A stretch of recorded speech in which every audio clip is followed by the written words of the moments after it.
Olá, sou Marcos Brum, diretor comercial da Venice Investimentos, uma das maiores plataformas associadas ao Banco BTG Pactual, que é o maior banco de investimentos da América Latina. Hoje estamos aqui para falar um pouco sobre o cenário econômico e as perspectivas de investimento no ano de 2023. E nesse contexto, o papel do assessor de investimentos. Para você que já está interessado e quer entender um pouquinho mais, clica aqui embaixo que você vai poder encontrar todas as nossas páginas, sites, informações e um bate-papo específico e customizado com um de nossos assessores. Para começar essa conversa, eu passo a palavra para Priscila Kakuri, minha sócia, diretora de pessoa jurídica, com mais de 20 anos de experiência nos maiores bancos do país. Priscila, boa tarde. Olá, Bruno. Boa tarde para vocês. Para começar o nosso bate-papo, a gente está aqui com o Celso, que é o nosso diretor da mesa de renda variável, com mais de 15 anos de mercado, tendo trabalhado nas principais instituições do país. Celso, quando a gente olha para 2023, a gente vê um cenário que já começou turbulento, com desvalorização da nossa moeda e o preço dos nossos ativos caindo. Como é que você vê as perspectivas para 2023 em renda variável? Bom, primeiramente, boa tarde, Marcos, Priscila, Lucas. Com certeza 2023 vai ser um ano bem desafiador, uma troca de governo, alguns pontos de mudança importantes na condução da nossa política, tanto econômica como monetária, e abre uma série de oportunidades, principalmente em renda variável, né? A gente viu com esse movimento de turbulência uma precificação dos ativos além do que o previsto, né? A gente tem aqui, principalmente na Bolsa de Valores, alguns ativos bem descontados, com múltiplos muito atraentes, e gera aquela sensação de que, na cabeça do investidor, talvez a Bolsa esteja barata, ou em alguns pontos, até quando essa Bolsa pode cair, a ponto da gente afirmar que pode abrir uma oportunidade de compra. E pegando esse gancho, o que você vê, o que você recomendaria nos setores mais resilientes? Geralmente, os setores mais resilientes nesse cenário onde o movimento de mercado é mais turbulento são sempre aquelas empresas blue chips, né, que são as mais negociadas, as mais líquidas e ainda assim têm balanços mais resilientes, né? Historicamente, o investidor que acaba passando por esse cenário menos machucado está alocado ali em telecom, em bancos, nesse tipo de setor onde a volatilidade do mercado impacta um pouco menos. E do outro lado, o investidor que é um pouco mais arrojado, mesmo nesse cenário, o investidor tem um pouco mais de coragem. O que você recomendaria? O investidor que é mais arrojado acaba passando por um momento de muita dúvida nesse momento, né? Porque primeiramente ele é prejudicado pela taxa de juros, que nesse momento está muito atrativa, né? Ao ponto de fazer um trade-off em colocar o seu portfólio em mais risco. Mas dado que ele está disposto a isso, o que a gente recomenda é sempre entrar com algumas estruturas onde ele acaba se protegendo um pouco. Por mais que ele entre em ativos de maior volatilidade, que absorvem maior a volatilidade, de uma maneira maior a volatilidade, a gente acaba recomendando que o cliente faça o quê? Monte alguma estrutura de derivativo que impeça ou diminua ali possíveis perdas caso o mercado vá contra ele. Mas olhando dessa maneira, você vê ali empresas que foram muito prejudicadas pelo momento de mercado, né? Aquelas empresas que estavam mais ligadas ao crescimento, as empresas de tecnologia, as construtoras, e aí você acaba, quando faz o valuation, vendo que esse tipo de ativo ficou atrativo, né? Os números, os múltiplos ficam muito mais atrativos do que, por exemplo, as empresas ligadas ao setor de mineração, até petróleo, que tiveram ali um movimento mais resiliente ao longo desse período.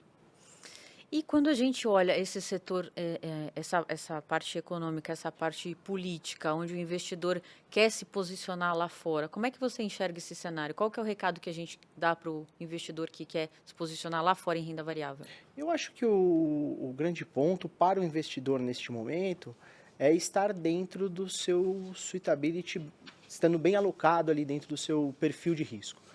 O cliente, na maioria das vezes, acaba se auto-sabotando, às vezes vendo que talvez ele seja um pouco mais arrojado do que ele realmente é, e até ao contrário, né? A gente tem que ter muito cuidado com aquele cliente que poderia ser um pouco mais arrojado, mas está mais conservador naquele momento por noticiário que contaminou, alguma coisa do tipo, né? Então a diversificação ao longo prazo, ela sempre se torna o instrumento mais eficiente para aquele cliente que tem uma perspectiva de longo prazo, que busca ali uma rentabilidade média ao longo dos seus anos de acúmulo de capital, fica ali sempre acima do CDI. Por vezes ele vai estar um pouco mais arrojado, vai acabar sofrendo um pouco a volatilidade, por vezes ele vai surfar um melhor momento. E sempre que a gente tem uma crise dessa, algumas oportunidades sempre são mais visíveis. Inclusive essa de você alocar parte do capital lá fora. Acho que só para pegar esse gancho, né, Celso, eu que toco a parte, né, de distribuição do portfólio, sempre a gente faz isso em conjunto, mas é importante, né, a gente ressaltar que a gente teve um contexto macroeconômico que mudou muito, né, desde os últimos 3 anos. Se a gente vê ali os juros vindo a 2%, a gente vê muito cliente ali que queria correr um pouco mais de risco, buscando mais retorno e, consequentemente, desbalanceou a carteira, né?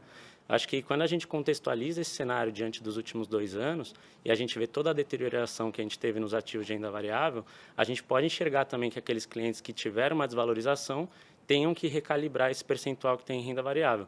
Como que você sugere, né, que esse cliente faça isso diante de um acesso à informação hoje muito mais amplo? Hoje ele consegue, né, ver a análise de empresa muito mais fácil do que anteriormente, mas acho que tem um papel muito fundamental aqui do assessor de conseguir trazer um pouco mais de transparência, né, com relação ao portfólio e sabendo que hoje ele está distribuindo em várias instituições. Como que a gente pode fazer isso, né, de uma maneira mais consolidada e trazer uma visão holística para esse cliente? Acho que com certeza o papel do assessor aqui é fundamental, né? Acho que primeiro na alocação adequada. O cliente tem que estar posicionado de acordo com o perfil de risco dele. Acho que esse é o primeiro ponto. Do nosso lado, o que a gente busca sempre é filtrar as informações de uma maneira imparcial. Né? O assessor tem que ter a visão de que aqui a gente não tem amor a uma posição ou outra. Né? A gente tem que aqui justamente adequar para que o cliente fique confortável. Então, por mais que o cliente seja conservador, em alguns momentos mesmo o cliente conservador tem que estar um pouco exposto à renda variável. Tem que estar exposto um pouco a empresas lá fora, a dólar. Tem que estar com o patrimônio um pouco protegido nesse sentido. E isso que é o nosso desafio maior dentro da profissão. Acho que é mostrar para o cliente e falar, bom, mesmo que você seja um cliente conservador ou um cliente arrojado, voltar ao perfil do cliente arrojado para um perfil mais conservador. Talvez ele seja mais arrojado do que realmente ele é. Ou provavelmente aquele cara que é muito conservador não esteja com a sua diversificação correta. Porque mesmo o cliente que é conservador, talvez corra o risco, ou na renda fixa, ou no câmbio, que provavelmente ele não sente naquele momento, mas em algum momento pode ser um fator de risco. Ah, perfeito. Eu acho que quando a gente pensa também, né, no contexto de como que ele pode se expor não só localmente, mas globalmente, acho que hoje a parte de renda variável também das BDRs estão mais líquidas, né? Acho que como que você pode comentar isso para o investidor que quer se posicionar em renda variável internacional, mas eventualmente não tem conta lá fora, não tem o interesse, né, em ter mais um trabalho de consolidar outra conta e acompanhar essa carteira de uma maneira mais complexa, como que você acha que a parte de BDRs evoluiu para que esse cliente consiga ter acesso dentro do mercado local? Acho que as BDRs colaboraram bastante, porque hoje o cliente tem acesso a ter ações de empresas lá fora, sem necessariamente precisar ter uma conta.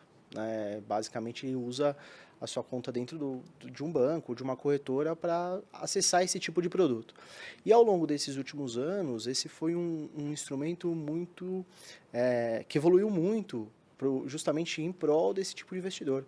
Houve uma procura grande, primeiramente em empresas que sempre foram vitrines aí para a bolsa lá fora, como Apple, Google, Microsoft, e isso a gente trouxe para cá, para o Brasil, para justamente facilitar as operações dos clientes que tem ali um impedimento na hora de fazer, por exemplo, o imposto, ou até mesmo por conta dos custos de, por exemplo, abrir uma conta lá fora que não são tão em conta para um cliente que está começando a investir agora. Hoje, com qualquer valor, o investidor consegue aqui no Brasil comprar uma empresa como a Apple, por exemplo. Né? Então, essa evolução veio muito com essa queda da taxa de juros que você comentou, dado que a B3 teve uma exposição muito maior naquele momento, né, a taxa de juros foi caindo, todo mundo foi buscando alternativas de investimento, e aí as próprias BDRs são retrato desse movimento, né, uma busca maior por alternativas de alocação, principalmente lá fora, que nós temos aqui basicamente algumas dificuldades em operacionalizar. E sendo assim, ele consegue dolarizar o patrimônio de uma maneira até mais simples, né? Exatamente. Mas acho que é legal a gente comentar também que antes eu falei do cenário de juros mais baixo, e agora a gente vive um cenário, né, global, não só Brasil, de bancos centrais aqui contracionistas, subindo juros para tentar controlar a inflação. A gente entende que hoje o Brasil ele tem o maior juro real, né? Ele tem uma atratividade hoje na parte de renda fixa que faz o investidor ficar um pouquinho mais avesso a risco. Acho que a importância aqui do assessor também é de contextualizar, né, entender cada vez mais o perfil de investidor dele, mas acho que quando a gente fala da parte de investimentos, né, a gente tem que pensar também em outras frentes, né? Acho que a blindagem patrimonial, a sucessão patrimonial, tudo isso entra, né, no caráter de decisão ali do investidor quando a gente fala de investimento. Então, eu queria comentar um pouco, Bruno, você que é diretor comercial da Venice, né, como que você consegue, junto aos assessores, construir isso, conhecer mais o cliente e, consequentemente, né, trazer uma oferta de valor melhor e consequentemente, maior, né? Eu acho que, assim, de maneira mais profunda, Brum, qual que é efetivamente o papel do assessor nessa construção do investimento, da carteira de investimentos? Acho que é até importante a gente contextualizar um pouco o cenário dos últimos anos, né? A gente teve uma explosão de acesso à informação através de youtubers, né, de diversos canais e comunicadores que no final do dia não tem nenhum tipo de responsabilidade com o resultado final dos investimentos desses novos investidores. Como o Lucas bem colocou, e o Celso complementou, quando os juros atingem ali o patamar de 2, a tentação e os incentivos para que novos investidores ou até investidores que já fazem isso há muitos anos, em grandes volumes, em grandes fortunas, começassem a se expor mais. Eu vejo que o ponto, para responder sua pergunta, Priscila, está em como isso aconteceu. Muitos clientes se aventuraram no mundo de renda variável sem a adequada orientação. Até por conta da pandemia, né, que facilitou a vida desse cliente que estava em casa, tinha mais tempo livre, acabou Sim. olhando ali um material mais superficial na internet, talvez não tão Sim. especializado, e acabou deixando ele mais exposto, né? Sim, e aí você percebe, né, nesse cenário que com juros a 2 a tentação é muito grande, todas as conversas que a gente acaba ouvindo são só de sucesso, né? Em geral, os investidores não contam os seus fracassos, apenas os seus sucessos. Isso gera uma euforia de vamos todo mundo para a bolsa, vamos todo mundo para a renda variável.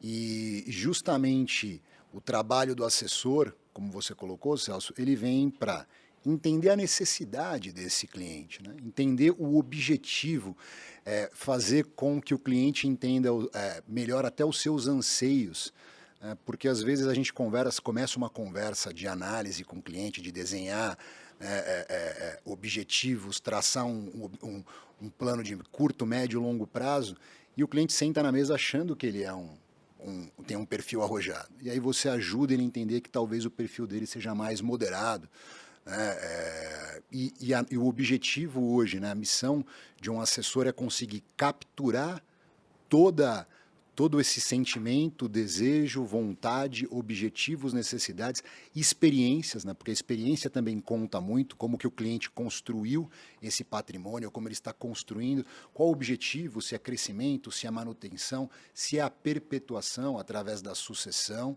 e capturando muito bem essas informações, como nós conduzimos isso dentro da Venice, né? O assessor, ele captura tudo isso e traduz para as mesas técnicas, né, toda essa necessidade do cliente.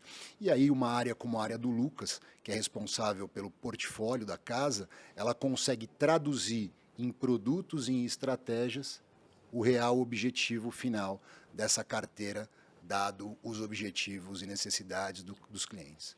Acho que essa é a forma hoje como a gente conduz, com muita responsabilidade, porque no final a gente está falando do maior banco de investimento da América Latina, né, dentro de um cenário de banco digital, aonde a gente consegue trazer a proximidade física para o cliente. Por isso que hoje nós estamos presentes em mais de 8 cidades distribuídas pelo Brasil. Então, essa proximidade física somada a uma agilidade digital permite que a gente consiga entregar com bastante velocidade e disponibilidade os produtos e serviços necessários para cada um dos nossos clientes. E até O Usando Bruno. um pouquinho de tudo isso que você comentou, a gente ainda tem o amparo do research do BTG, né? Um research premiado, que dificilmente a gente vai ter um conflito, por exemplo, como a maioria dos YouTubers vamos dizer assim, analistas da internet, né? Acho que esse é um ponto a se levantar. Hoje o que eu olho, assim, eu não quero colocar um vilão nessa história, né? Não quero colocar que as pessoas que vendem conteúdo ou que trabalham com fornecimento de conteúdo sejam vilões nessa história. De uma certa forma, eles até contribuem para que se fale sobre o assunto, para que o mercado, de uma certa forma, evolua. Mas o que a gente tem que entender é que nos últimos anos, milhares de pessoas que tinham outras profissões passaram a ser agentes autônomos de investimentos, ou assessores, né, ou gerentes de investimentos. E a gente tem que entender que, como em qualquer profissão, né, assim como um médico, né, passar na faculdade e começar a clinicar, ele demora ali os seus 10 anos, não dá para acreditar que alguém que fez um curso, assistiu uma palestra, leu 1 ou 2 livros, esteja apto para cuidar de um patrimônio, esteja apto a captar todas as necessidades, anseios e objetivos de um patriarca ou de uma matriarca de uma família, ao ponto de conduzir o seu processo de gestão patrimonial. Aqui nós temos uma responsabilidade, né? Uma responsabilidade de entrega de resultado, de acompanhamento de resultado e de evolução conjunta, né? Eu sempre digo, né, para a nossa equipe que o nosso compromisso aqui não é de um mês, de um ano ou de uma década, né? É um compromisso geracional. Nós estamos juntos com os nossos clientes há gerações. É um compromisso que vai sendo passado de pai para filho, uma vez que um dos nossos principais serviços é o processo de sucessão familiar. Então, ele é um compromisso geracional. E até para o cliente entender, né? Hoje você fala muito do assessor. Eu acho que o assessor ele tem um caráter essencial de ser próximo do cliente, entender cada vez as necessidades deles e objetivos. Mas é legal entender que dentro da Venice você tem as áreas técnicas, né? Que você bem comentou, como a mesa de renda variável do Celso, a minha mesa que toca a parte de portfólios, a Priscila, né? Que ajuda em todos os temas jurídicos. Então, acho que hoje a gente consegue olhar tanto a pessoa física quanto a pessoa jurídica, né?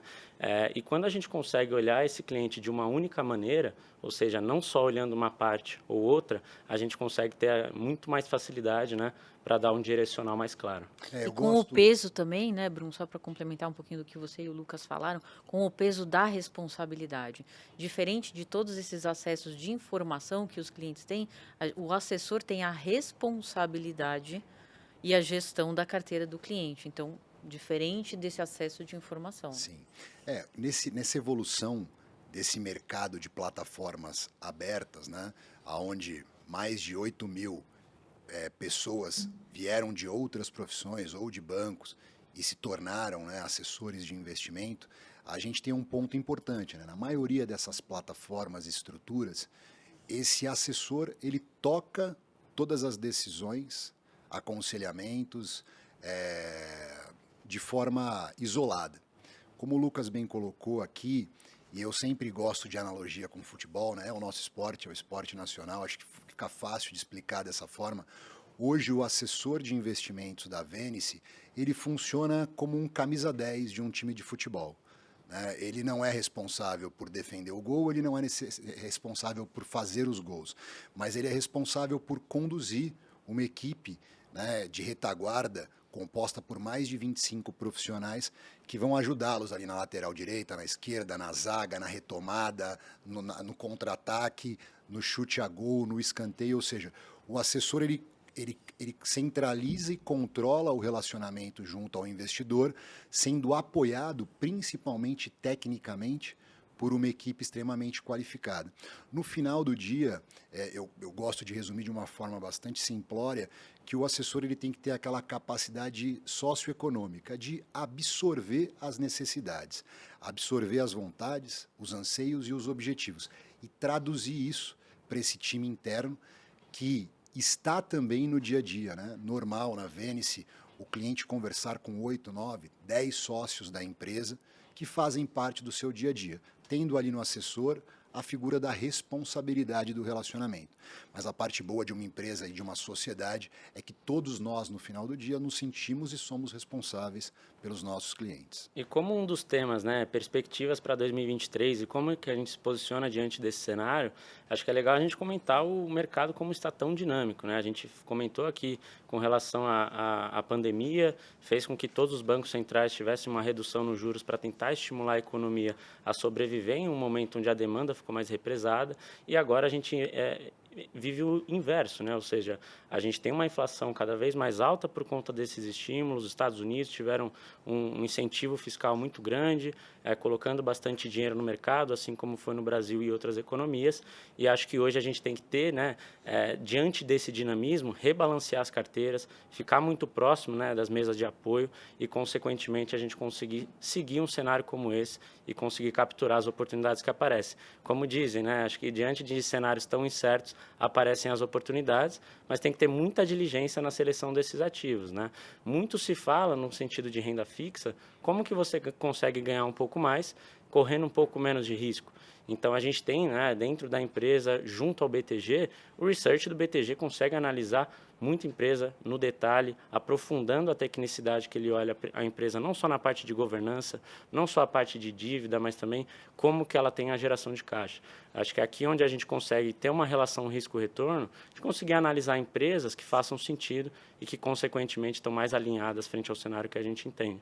Então, queria entender um pouco mais, né? O cliente que ele quer buscar um pouco mais de informação, o cliente que quer entrar em contato com o assessor, como que ele pode fazer isso, Marcos?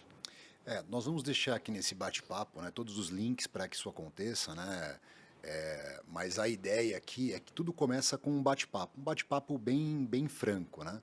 E a gente tem um time hoje que cobre o Brasil inteiro, né? Como eu disse, é uma estrutura digital que se faz presente fisicamente, e tudo começa com uma conversa franca, que olha para a história do cliente, olha para a construção do portfólio, analisa os investimentos que ele tem distribuído hoje em 1, 2, 3 bancos ou casas diferentes, entende não só a questão do produto, mas a questão da estratégia macro, alinhada aos objetivos e como isso de fato chega e atinge os objetivos. Depois a nossa área de portfólio analisa tudo isso, né, e faz ali uma análise bastante objetiva, e não crítica, mas objetiva, do que está alinhado para esse contexto de 2023 e para os próximos anos, e o que de fato precisa ser ajustado. E aí é nesse momento que o cliente vai começar a entender as nossas principais diferenças de trabalho em relação aos nossos principais concorrentes. Inclusive, muito se fala de rentabilidade, né?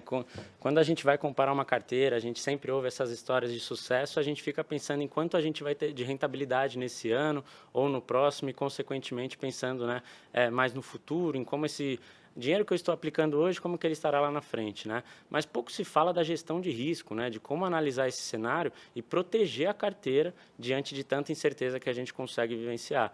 Então, é importante também você comentar como que as áreas de apoio conseguem dar suporte ao assessor de maneira que ele não fique sozinho na gestão do patrimônio da família. A gente sabe que quando a gente olha os bancos tradicionais, né, tem muitos clientes, o gerente ali ele tem diversos clientes para atender e invariavelmente ele não tem capacidade, né, inclusive humana, de atender todos da melhor maneira, né, de Fazer ficar gestão próximo. de risco adequada também, né? Exatamente. Então, acho que é legal comentar como que essas áreas de apoio conseguem trazer para a vida do assessor isso de uma forma mastigada e, consequentemente, o cliente que tem menos conhecimento entender toda essa complexidade que a gente vive.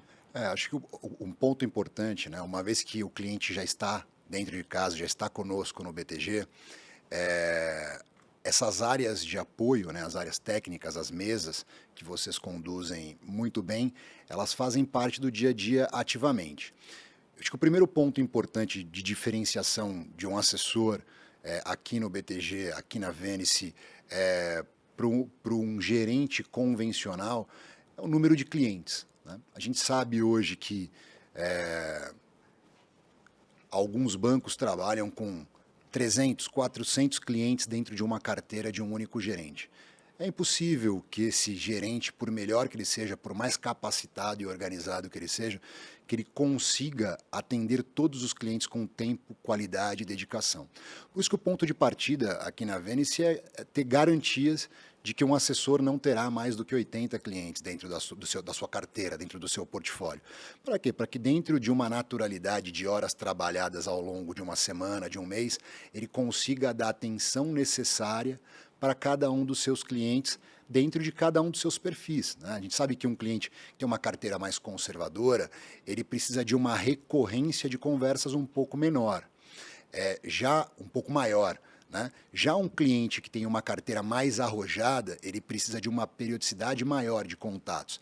Mas o que eu posso garantir para os nossos clientes e para você que está assistindo a gente, que vai clicar aqui no link e certamente vai agendar um bate-papo com a gente, é que essa recorrência de análise e acompanhamento de carteiras não depende do banqueiro, não depende do assessor de investimentos, né?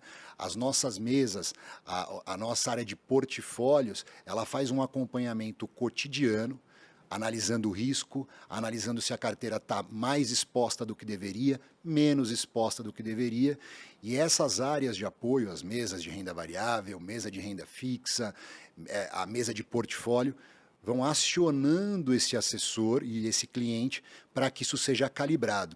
E a gente também não foge de assuntos ruins, né? A gente percebe que em momentos como a gente passou, né, Joesley Day, greve dos caminhoneiros, estouro da pandemia de Covid, os gerentes e os assessores eles tendem a sumir, né? Em momentos de alegria, eles mandam WhatsApp, ligam, estão sempre perto dos clientes. Nos momentos de mais complexos, né, de adversidades, o cliente tenta falar 1, 2 vezes por dia, às vezes com o seu assessor, com o seu gerente, e não consegue encontrá-lo. Aqui a gente procura fazer justamente o contrário. E por quê? Porque notícias ruins às vezes vão dar, né? Quando muda, tem que ser dada, porque às vezes quando você tem uma mudança abrupta de cenário econômico, como por exemplo uma pandemia de Covid, a carteira vai pedir ajustes, né? E não adianta a gente postergar esses ajustes, né? Eu gosto muito desse exemplo da pandemia, porque eu me lembro muito bem quando toda a nossa equipe se reuniu, né, ali no início da quarentena, quando se anunciou a quarentena, a gente virou uma noite trabalhando estratégias de como a gente ia comunicar e falar com toda a nossa base de clientes em relação ao que podia ter de tranquilidade, de manutenção e qual parte do portfólio a gente deveria ter um pouco mais de atenção, olhar com mais cuidado, ou já se posicionar, ou ali criar uma trava, um stop, ou algum tipo de hedge, para que aquilo, no caso de uma queda muito abrupta, tenha algum nível de stop ou de segurança. E, Brum, aí eu acho que entra mais uma vez, você está reforçando o papel do assessor. Sim. Principalmente, né?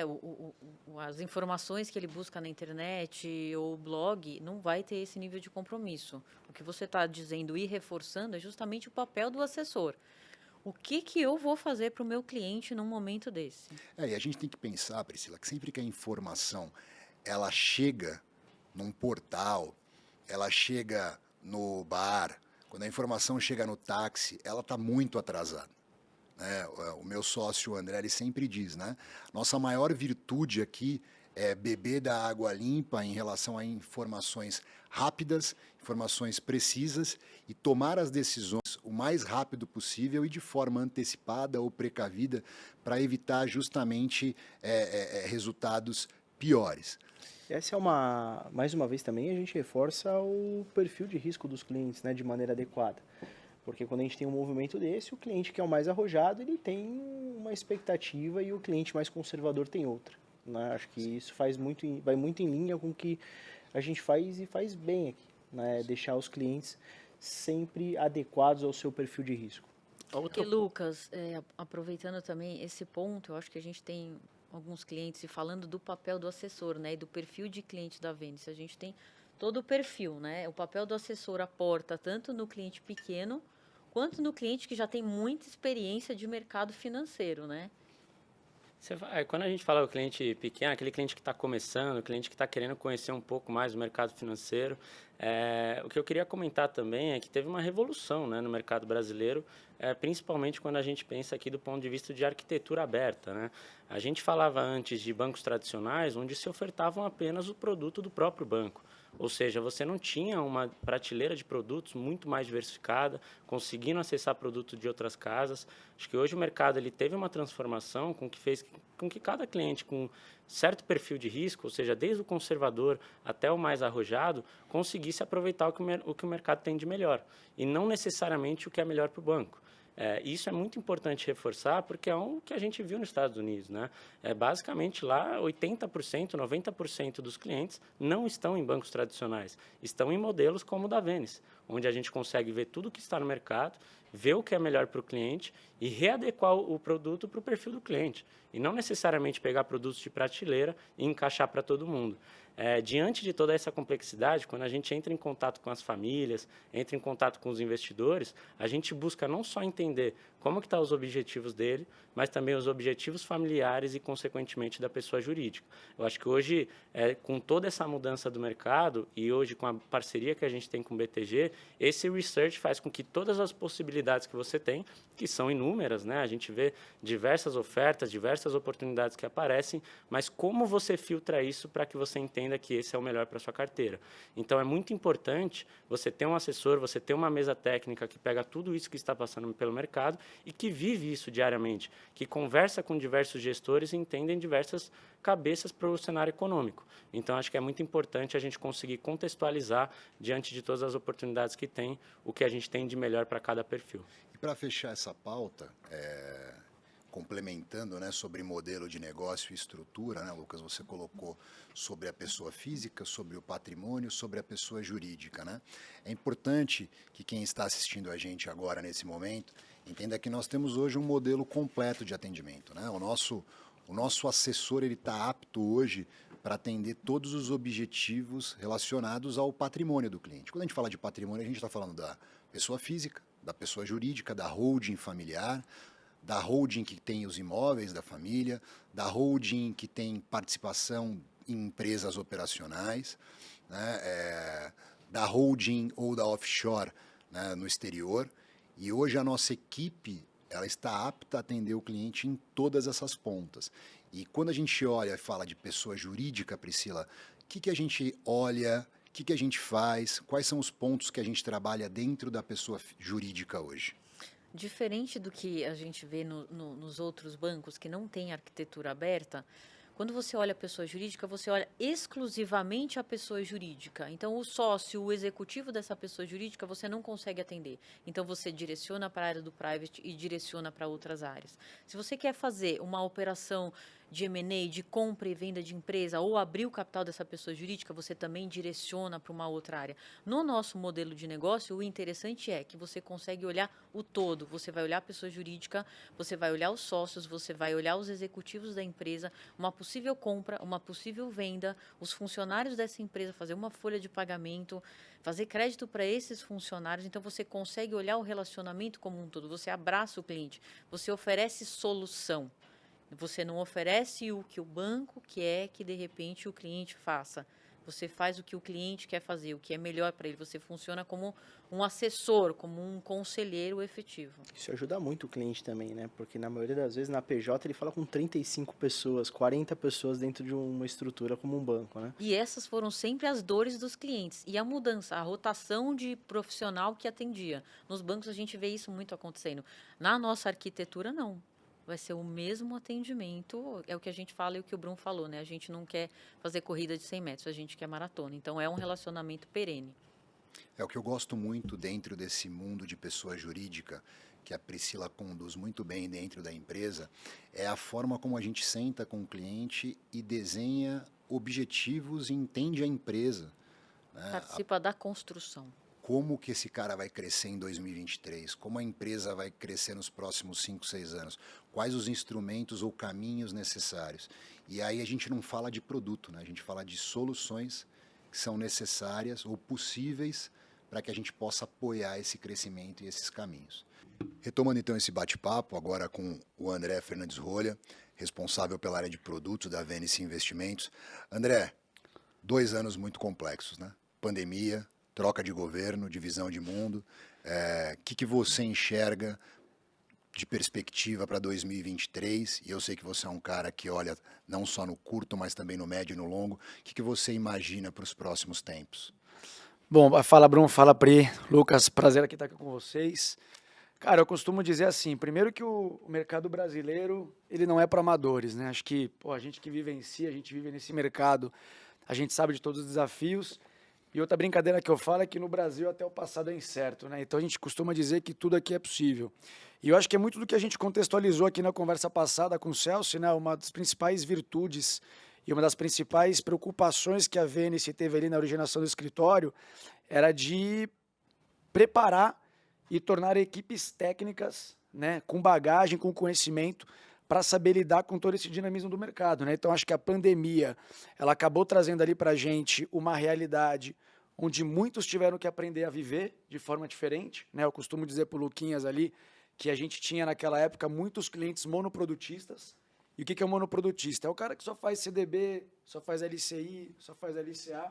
Mas isso por quê? Porque a taxa de juros brasileira ela sempre foi elevada, né? Eu costumo falar, o Brasil é um país de inflação e o Brasil é um país de juros. Então, aquela realidade que nós vivenciamos no passado justificava talvez aquela realidade, mas não a realidade do Brasil. Era a realidade do mundo, né? Então, é uma brincadeira também que eu costumo fazer, que quando eu fui montar a mesa na Vênice, os caras olharam para mim de tudo que eu pedi, não só de equipe de pessoas, mas de sistemas, né? A gente usa aqui a Bloomberg bastante, não só para o dia a dia de notícia, mas tem para execução e precificação de alguns ativos. Mas eu falei, cara, eu preciso disso, disso, disso. Pô, cara, você quer uma Ferrari para andar na Terra? É isso. Porque da experiência que eu tive ao longo da vida e da forma que o mercado veio se readequando, né? Aquele cara que era acostumado a fazer um produto, começou a olhar a bolsa, começou a olhar renda variável, os fundos, começou a perder certos apegos e dogmas à classe de ativo, começou a aprender outro. Cara, se eu não tenho uma equipe técnica, se eu não tenho uma equipe preparada, eu só vou ser mais um para o meu cliente. E talvez aquele gerente lá que a gente costuma dizer que nos bancos tradicionais tem mais de 300, 400 clientes, que eu brinco, é humanamente impossível ele atender com qualidade, é algo que aqui a gente como equipe técnica consegue atender. Então, respondendo a sua pergunta, ano muito desafiador, né? A gente vai ter que aqui de novo se preparar, se reinventar e ver de que forma a gente consegue correlacionar tudo isso que a gente está vivendo em forma de alternativa, em forma de produto de investimento, né? De novo, como eu mencionei, Brasil, país de inflação, país de juros, então o mercado tem dado bastante oportunidade, acho que o Lucas pode falar bem isso na parte aí de Portfolio Solutions, mas é o que a gente fala, estar próximo do cliente e munido de informação, né? Quem tem informação tem poder, então é isso que a gente consegue transparecer para o nosso cliente, é onde a gente vê valor. Então, na verdade, preço, eu falo, cara, preço, taxa, não vai ser o nosso problema, não vai ser a nossa discussão. André, só para pegar serviço. um ponto que você comentou, né? A gente tinha um cliente que era monoprodutista, a gente vive um cenário, né, de juros altos, inflação alta, e a gente percebeu que o mercado de crédito brasileiro evoluiu bastante, né? Antes, quando a gente via emissões no mercado de capitais, quando uma empresa queria se capitalizar para financiar um projeto, financiar uma expansão, ela ia num financiamento bancário de curto prazo. E posteriormente a gente viu, né, que o mercado evoluiu bastante, empresas menores conseguindo acessar CRA, CRI, debenture. Como que você acha que o assessor hoje ele consegue trazer muito mais transparência, não só na análise, né, desses investimentos, mas também transparecendo os riscos que nele contém? Acho que é importante contextualizar, porque a gente tinha um cenário de juros muito alto, teve um segundo ciclo, né, que foi durante a pandemia de uma taxa muito mais baixa do que a gente vivenciava anteriormente, e agora retomando juros altos e inflação mais pressionada. Então, os olhos dos investidores começam também a procurar ativos que são isentos de imposto de renda, que têm uma proteção, né, de juro real, principalmente em ativos IPCA+, quando a gente olha em ativos pós-fixados, né, que são ativos um pouco mais conservadores diante desse cenário, porque a gente tem uma expectativa de Selic mais alta, né, até o final do ano.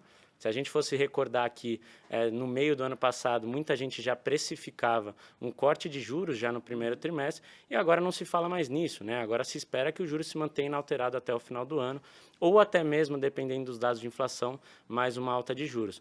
É importante a gente também contextualizar que fora dos ativos bancários, você tem esse mercado de capitais que hoje é muito mais desenvolvido, muito mais líquido. Não, e é o que eu costumo dizer, né? Acho que quando a gente fala com um investidor e aí a gente apresenta uma alternativa, ele fala, pô, mas eu não gosto de tomar risco. Aí você fala assim, mas que tipo de risco você não gosta de tomar? Aí você começa a ver que o risco que ele está mensurando é o desconhecimento, né? Então, se o risco do cara é desconhecimento, Cara, tá muito fácil a gente resolver o problema dele. Vamos sentar aqui, vou colocar com o time técnico, vou colocar com o cara que conhece e a gente vai discutir isso, porque é o que o Lucas comentou. Acho que quanto mais clareza, quanto mais informação eu levar ao cliente e quanto menos risco pelo desconhecimento eu conseguir levar para ele, né, reduzir esse risco, mais, como eu posso dizer, mais atração por entrar naquilo ele vai sentir. E se ele entrar, ele vai trazer mais liquidez para o negócio, né? Então, acho que, como foi a conversa anterior ali com o Celso, né, que toca a parte de renda variável aqui da Venice, é muito o que aconteceu com o mundo dele, né? A gente viu que na Selic a 2%, muita gente que era da renda fixa foi para a renda variável. O que tem de positivo nisso? São mais pessoas físicas, são mais investidores acessando o mercado de renda variável, o que traz mais liquidez, o que é saudável para o negócio como um todo. Então, a parte do crédito privado, se não me engano, ano passado cresceu mais de 40% nesse mercado de capitais. É uma forma que você consegue trazer alternativas de investimento para o cliente, principalmente na pessoa física, né? Você comentou das isenções de impostos. Então, tá aí o porquê que o assessor tem que ser preparado, tá aí porque que o assessor sempre tem que estar em busca da informação. E o mercado, de novo, ele é dinâmico. Então, se eu não me preparo, se eu não vou atrás da informação, talvez eu fique para trás. E talvez eu não vou saber levar para aquele cliente algo que é melhor, algo que dá para encaixar melhor na carteira dele de forma assertiva. Então, de novo, aqui a gente tem que sempre se esbarrar no aprendizado, no conhecimento, né, na busca da informação. E aí que entra a parte técnica da empresa, porque hoje, se você olhar um assessor de investimento dentro de uma plataforma aberta, e foi o que a Priscila comentou, a plataforma aberta o cara consegue ter acesso a tudo e de todos, né? O cara consegue ter acesso a todos os produtos, a todos os emissores, e ali ele consegue escolher o que tem de melhor. Então, assim, se o agente autônomo tiver que conhecer e saber de tudo, desculpa, gente, ele não vai saber conhecer de tudo. Então, dá para afirmar que ele vai ser muito bom no câmbio, na renda fixa, no derivativo, no crédito, tudo que hoje um escritório, que a gente faz aqui, inclusive, né, no nosso escritório. Então, tá aqui as áreas técnicas para apoiar esse time, esse corpo comercial que é fundamental no front para trazer o cliente, e do nosso lado a gente sempre saber ali levar informação, buscar oportunidade, traduzir. Tem cliente que é técnico, tem cliente que é jogador de futebol, tem cliente que é músico. E André, eu acho que pegando o gancho, até passando para o Lucas, dado todo esse cenário, como é que a Venice, como é que o assessor e como é que a mesa, você que é responsável pela gestão de portfólio, sugere, dado esse cenário de inflação, de juros, como é que você distribui isso? Qual que é a recomendação para o cliente? Perfeito. Deixa eu englobar mais uma pergunta em cima dessa, Lucas. Popularmente, os clientes falam renda fixa, né? E responda também um pouco da pergunta da Priscila, falando sobre as 3 subclasses dentro de renda fixa, né? Que isso é o desconhecido. Eu me recordo quando o André criou a mesa de renda fixa, né, a diretoria de renda fixa na Venice, pouco se falava de produtos e investimentos e soluções vinculadas ou indexadas à inflação, ao IPCA. E eu lembro nesses bate-papos, há 2 anos, o André com os nossos clientes, pessoas físicas e jurídicas, seja para tomar uma decisão se a dívida da empresa vai ser vinculada à CDI, se ela vai ser pré-fixada, se ela vai ser vinculada à inflação, o André sempre trouxe bastante, né, o caráter de que talvez ali o relatório Focus, né, a previsão das principais casas do mercado para a inflação, principalmente, que é uma das 3 subclasses de renda fixa, talvez ela não estivesse bem calibrada. E o André ajudou bastante nossos clientes, seja a pessoa jurídica na tomada de decisão de crédito, seja a pessoa física na escolha e no rebalanceamento dos investimentos, a entrar com um pouco mais de força dentro do seu perfil de risco na classe de ativo de IPCA. Então, encorpando um pouco mais a pergunta da Priscila, como que hoje, na mesa de produtos e portfólio, vocês olham para as oportunidades relacionadas à inflação, juros pré, pós? Perfeito. Acho que eu vou responder essa pergunta em 2, tá? A gente tem que contextualizar que quando a gente olha uma carteira, a gente consolida essa carteira para o cliente, para ter uma visão global, entender onde estão as oportunidades, onde a gente tem que recalibrar, a gente tem que separar muito bem o que é uma alocação estrutural. E para você, cliente, pensando em alocação estrutural, é no seu horizonte de tempo, como que a gente perpetua esse patrimônio para preservar o capital, mas não só isso, né? As alocações oportunísticas. Hoje, quando a gente vive um cenário como esse, aparecem oportunidades táticas, onde a gente tem que aproveitar no curto prazo, mas sem esquecer desse estrutural, que são os objetivos que a gente desenha com o cliente, é o que a gente olhou ali junto à família, que são coisas que eles estão almejando para o futuro.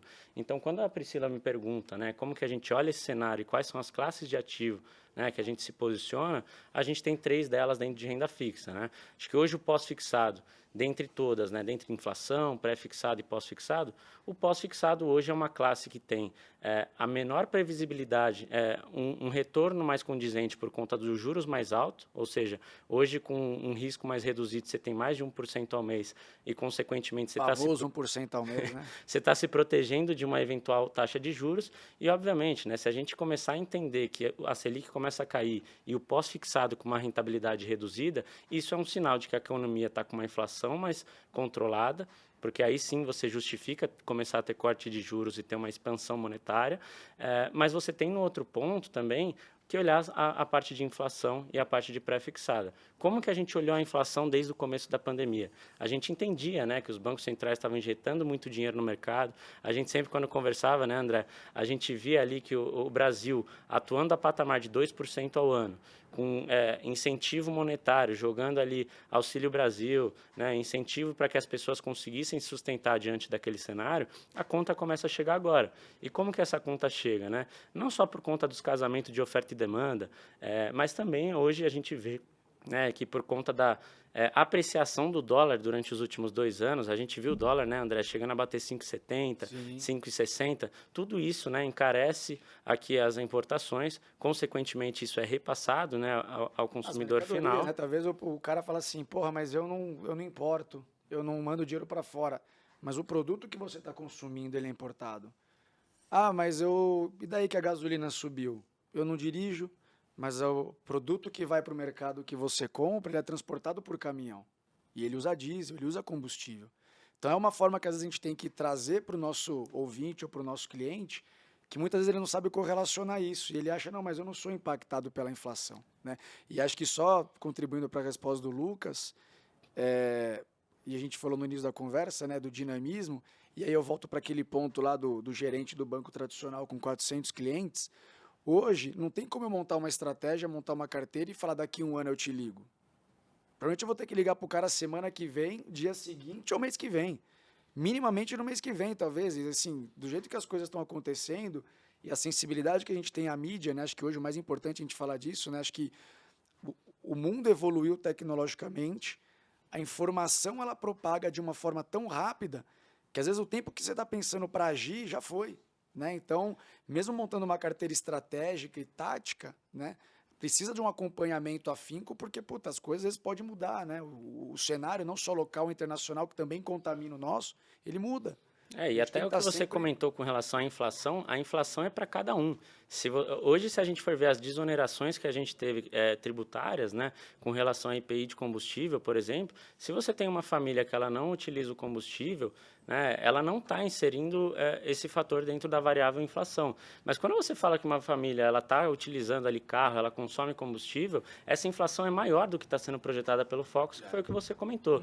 Então, quando a gente faz essa conversa com as famílias, é muito importante a gente entrar no detalhe para que aí sim o percentual para pós-fixado, que hoje, majoritariamente em todas as posições, seja conservador, moderado ou arrojado, o pós-fixado ele tem um peso maior do que a inflação e o pré-fixado. Justamente porque a gente tem um cenário onde a Selic deve se manter inalterada até o final do ano ou com possibilidade de aumento, o que traz aqui uma previsibilidade de rentabilidade maior no pós-fixado e com risco reduzido por conta da política monetária.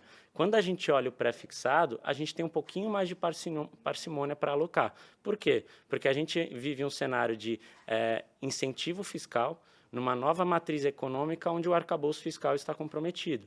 Então, é muito mais favorável a gente ter um peso maior em pós-fixado e inflação para surfar esse cenário de forma mais agradável, né? Mas assim, não podemos deixar de lado também de olhar o pré-fixado. Por quê? Como eu havia comentado, as alocações oportunísticas, elas começam a olhar toda essa volatilidade que vai acontecendo. E lá no intraday, no dia a dia, eu e o André acompanhando o mercado, a gente consegue ver, né, que juros abriu bastante com uma fala de algum membro, né, do governo, ou se eventualmente a gente vê ali como foi no Fed agora recentemente, né, André, uma flexibilização das novas altas de juros. Antes os Estados Unidos estava subindo 0,75. Isso, quando a gente olha o reflexo para país emergente, tem um impacto direto. E aí acho que é legal você comentar, né, André? Quando a gente vê uma fala do Fed dizendo que pode ter uma possibilidade de aumento em menor magnitude, isso trouxe um reflexo positivo globalmente. E é óbvio, né? Quando a gente olha o mercado local, muito investidor está avesso a risco por conta de uma nova matriz econômica. Então, queria, André, que você comentasse um pouco como que o cliente consegue dolarizar esse patrimônio, como que ele deve enxergar, né, essa exposição a outras economias, outras geografias Lucas, dentro do seu portfólio. tocou no E ponto. só fazer um complemento, né, André? A gente tem a questão do sempre e do momento, né? A gente sempre recomenda para os nossos clientes, de forma estrutural, né, Lucas, como você bem colocou, ter parte do patrimônio lá fora. O quanto desse percentual vai depender de objetivos, tamanho de Se patrimônio. tem família lá fora. Tem família, necessidades. E aí, André, de tempos em tempos, por motivos diferentes, uma onda, seja por notícia, seja por mídia, seja por fatores políticos, acabam puxando esse assunto de volta e clientes que não tinham feito esse movimento se desesperam para fazer. Queria que você falasse um pouco, né, em linha com o que o Lucas colocou, né? Tendo um Brasil com taxa de juros de 2 dígitos, tendo um câmbio, né, extremamente apreciado, como que a gente cria situações, incentivos e faz esse caminho do cliente começar a ter recursos fora do Brasil? Eu acho que, primeiramente, é o ponto mais importante, acho que talvez aqui do bate-papo, porque é a mesma resposta que eu dou para o cliente que fala assim, o que eu preciso começar, o que eu preciso para começar a investir? Começar a investir. Sim, não tem mínimo, não tem máximo, o importante é ter um começo. E é algo que eu sempre levei na parte internacional, né? Então, né, no meu histórico de vida, e toda vez que a gente foi falar de alocação, de estratégia de alocação, a gente nunca deixou de falar do mercado internacional. Se você chegar para um americano, para um francês, para um alemão, para um espanhol e perguntar onde é que está investindo o dinheiro dele, ele não vai falar que está 100% no país que ele mora, ou que ele reside, enfim. Vai estar espalhado pelo redor do mundo. E por que o brasileiro, ele deixa 100% do teu capital no Brasil? Né? Então, tiveram alguns paradigmas que nós tivemos que quebrar ao longo do tempo, né? Porque tinha-se na cabeça aquela questão do, mas eu sou pequeno para aplicar lá fora. Mas eu quero mandar $1.000. O cara que quer me atender lá fora está pedindo, sei lá quantos milhões.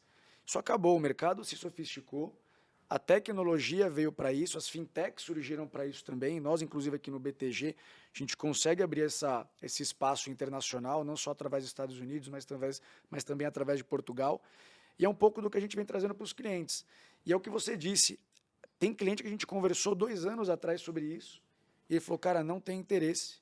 E hoje no desespero, né, e acho que vem de novo um recado positivo, tá, pessoal? Acho que, independente das crises, dos momentos que a gente passa, tudo traz um aprendizado, né? Então, na pandemia, a gente aprendeu a deixar de ser monoprodutista e conhecer outras classes de ativos.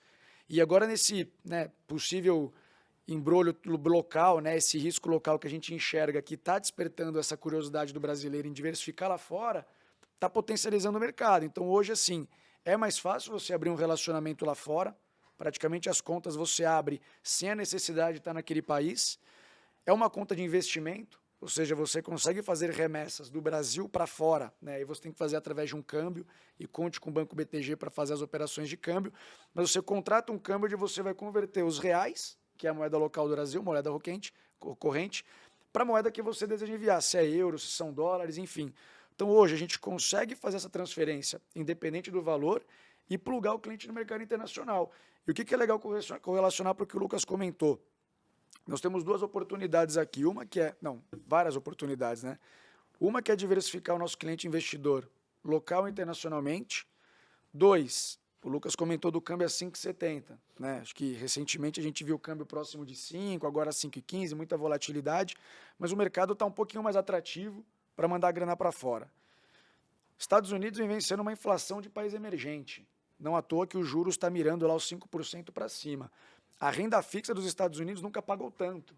Então aqui eu só falei alguns pontos positivos, né, para a gente conseguir e trazer uma realidade para o cliente que talvez o convença de levar o dinheiro para fora. Se a gente olhar taxa por taxa, realmente o Brasil hoje é o país que mais paga juros. Mas se a gente olhar todo o histórico e as diversificações que eu posso fazer lá fora, não faz sentido você deixar 100% no Brasil.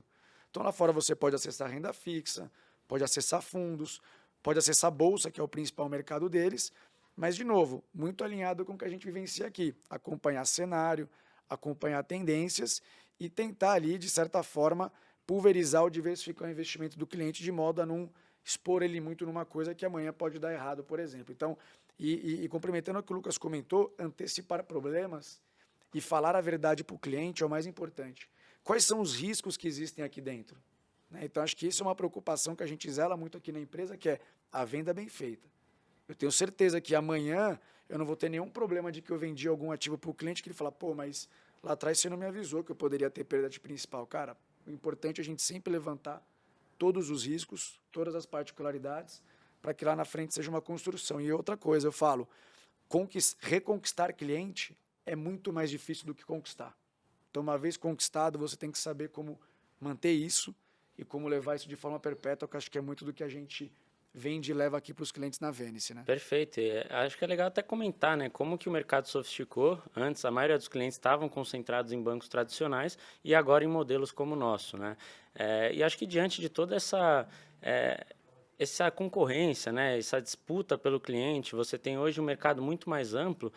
Eu acho que isso também é benéfico, né, para os escritórios, porque essa competição faz com que você tenha muito mais diligência para apresentar as coisas para o cliente com muito Quando mais você está acesso à jogando informação. sozinho, você não pensa em diferente, né? Então, acho que quando você tem concorrência, quando você tem alguém te tirando da zona de conforto, você provavelmente vai antecipar um diferencial para o teu cliente. Você não vai esperar ele vir com o problema, você já vai pensar adiante, porque talvez o teu concorrente pode estar fazendo, né? Então, acho que é o que você falou, é saudável para todo mundo.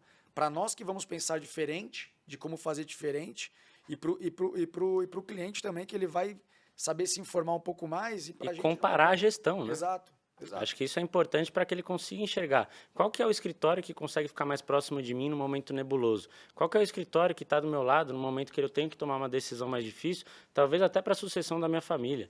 A gente sabe que dentro da gestão patrimonial a gente tem coisas que a gente tem que tratar com o cliente que eventualmente são coisas mais chatas e que ele começa a abrir ao longo do tempo. Então, quando a gente fala de um relacionamento de longo prazo, né, e não necessariamente aquele relacionamento de um ano, quando o gerente te liga e fala, peço desculpa, mas não sou mais eu que te atendo, estou deixando aqui o telefone da próxima pessoa que vai te atender, não é o nosso foco, né? O nosso foco aqui é pensar na maratona, como a Priscila comentou anteriormente. A gente construir a relação com essa família e conseguir perpetuar esse patrimônio. Eu acho que a preservação do capital num momento como esse é o momento mais importante para a gente levar para as famílias. E né? mitigar, né? E mitigar o risco de administrar o próprio patrimônio. E tempo, né, Pri? Quando a gente fala de um profissional que ele tem, pensa que hoje na pessoa física ele tem uma fonte do recurso, seja esse recurso da pessoa jurídica dele, ou se ele trabalha numa empresa e, consequentemente, teve uma carreira de sucesso e conseguiu, ao longo do tempo, construir esse patrimônio, mas a gente sabe que teve aquele suor para conquistar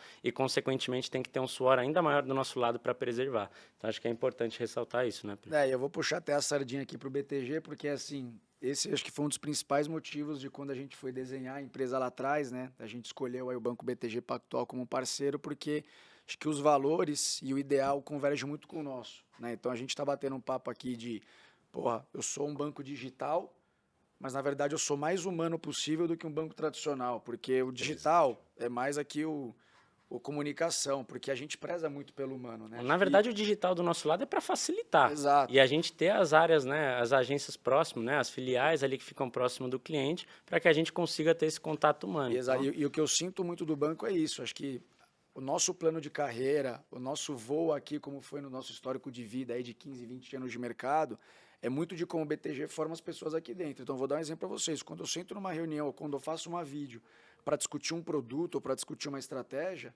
cara, a conversa é de igual para igual. A pessoa que está do outro lado ali desenhando ou conversando contigo, você vê que ela entende o processo do início, meio e fim.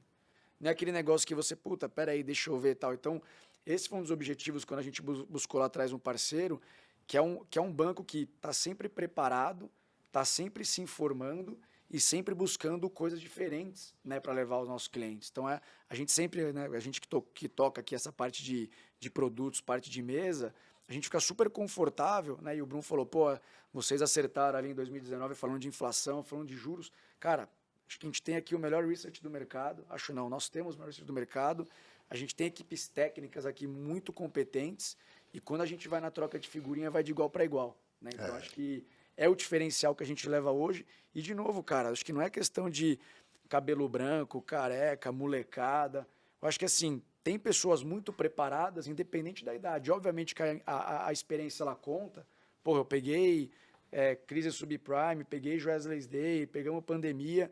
Eu acho que para molecada, por exemplo, até um recado para vocês aí que está começando na carreira e está ouvindo esse vídeo, cara, é um momento ímpar para você poder passar por um momento como esse, porque traz muito aprendizado, né? Então, acho que é como a gente tenta trazer a realidade em forma de alternativas e produtos para os nossos clientes e, ao mesmo tempo, sempre procurando aprendizado e crescer mais na parte de conhecimento, né? Porque a gente fala aqui, eu vou usar o nome, conceito de one-stop shop, que é o que a gente vende para os clientes. Pô, quanto mais informado e munido de informação eu tiver, mais assertivo eu vou ser, mais parceiro desse cara é você, e talvez eu vou ajudá-lo em outras decisões da vida que não sejam apenas só de E investimento. customizar, né? Porque muitos clientes que, até quando vieram para a gente, clientes muito experientes, né, Luquinhas, de mercado financeiro, falou para mim assim, Pri, Manjo olha, tudo. eu manjo tudo, eu toco a minha carteira, você não precisa me acessar para nada. E eu não quero que você me incomode. E eu né? não quero que você me incomode. Aí a gente sentou, falou, poxa, como é que a gente consegue oferecer valor, agregar valor para esse cliente? E mostrar que a gente pode contribuir com tudo isso que ele já conhece, né?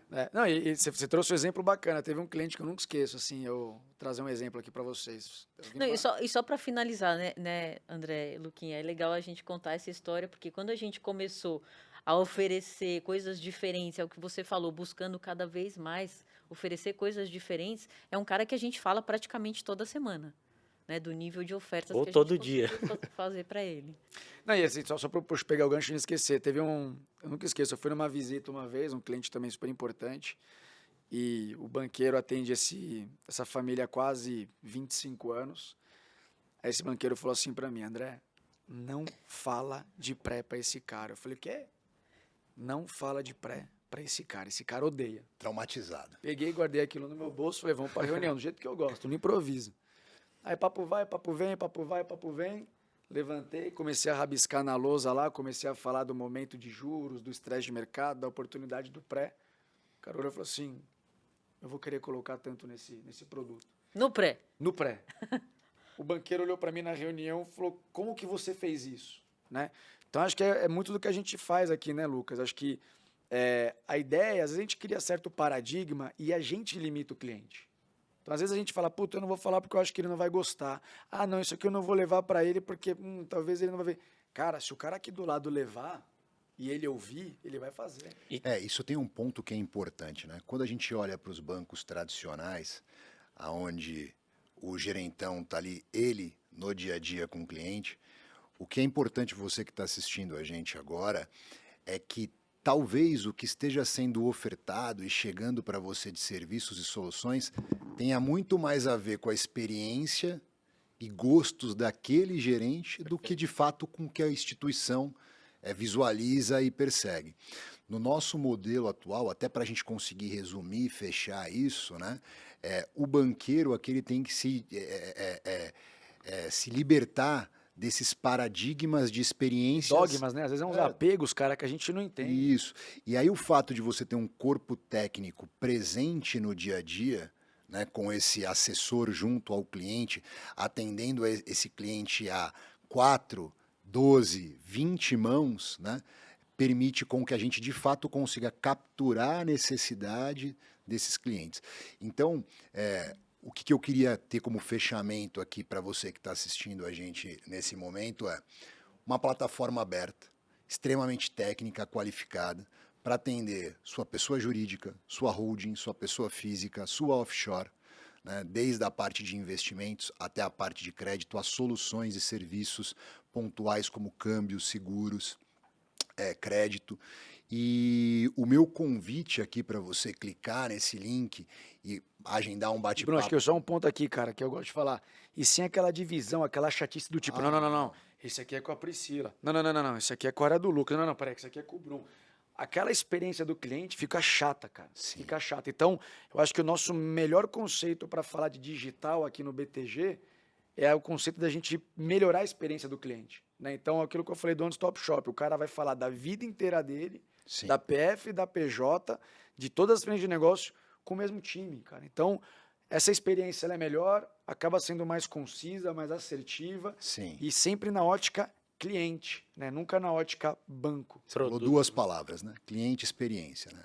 O meu convite e o meu desafio para você que está assistindo a gente agora é, uma vez que a gente inicia um relacionamento hoje, a provocação que eu faço é, daqui 6 meses, daqui 1 ano, se você falar que você está feliz porque a gente te entregou uma rentabilidade maior do que em outra casa, ou estruturou algum tipo de crédito mais barato, né, com custo menor, a gente ainda não vai ter entregue ou alcançado o nosso objetivo. O nosso objetivo aqui é que o cliente tenha uma percepção de serviço financeiro, de experiência totalmente diferente. Então esse é o nosso desafio, essa é a nossa missão, a nossa ambição. Que o nosso parceiro, o nosso cliente, após 6 meses, 1 ano de relacionamento, ele fala, cara, isso aqui para mim era diferente do que eu estava habituado no dia a dia com o meu gerente de conta do banco YZ. Então esse é o nosso objetivo. É por isso que a gente está te provocando a ter essa conversa com a gente, a sentar numa mesa com a gente e ter esse bate-papo. Eu queria agradecer muito cada um de vocês, foi um prazer. Pô, eu que estar aqui. agradeço aí, Bruno. Que agradeço. É um prazer ser sócio de vocês, é um prazer poder ter esse tipo de conversa cotidiana com vocês. Muito obrigado. O Obrigada, mercado Marcos. financeiro é tão pequeno que a gente se encontrava em outros bancos e veio se encontrar aqui, né, cara? isso. Então, prazer é meu aqui, na verdade, de participar desse bate-papo, desse podcast. Acho que é super construtivo, não só para nós essa troca de figurinhas, mas para todo o público aí que vai assistir o vídeo. E, de novo, sempre à disposição, sempre à vontade de vocês aqui. E espero o próximo convite, o próximo tema aí para a gente debater. Obrigado, Pri, obrigado, Luquinhas. E vamos nessa. Boa. Obrigado, Valeu. pessoal. Obrigado, Valeu. pessoal. Valeu!